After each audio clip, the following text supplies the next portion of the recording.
বোন ফোন করে বললো কি দিদি আয় আমাদের বাড়িতে। আমি বললাম কেন? বললো না আয়, দরকার আছে। তো গেলাম, গিয়ে দেখলাম দিদি এসছে। আমাকে মানে মিথ্যা কথা বললো আয়। যাই হোক, দিদির সঙ্গে দেখা হলো। বছরে দিদি আসে 2-3 বার, আমার সঙ্গে একবারই দেখা হয়।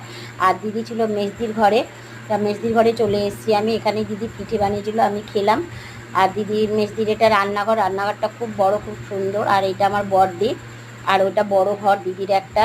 তা অনেক রাত হয়ে গেছিলো, 10:30 বাজে। ওখান থেকে বেরোলাম 10টা, বেরিয়ে বাড়ির সামনে নেমেছি। রাস্তাঘাট সব ফাঁকা হয়ে গেছে, দোকানপাট বন্ধ। আমি এক হাতে ছাতা, এক হাতে ব্যাগ, কাঁধে একটা ব্যাগ নিয়ে হাঁটছি। আর বাড়ির সামনে যে পুকুরটা ছিল, দেখো এখানে এই ভদ্রলোক মাছ দেখছে, পুকুর থেকে মাছ বেরিয়ে গেছে কিনা, টর্চ জেলে ছাতা মাথা দিয়ে। আর এখান থেকে জল ছিল। আমি হাতে করে জুতো নিয়ে বাড়ির সামনে এলাম।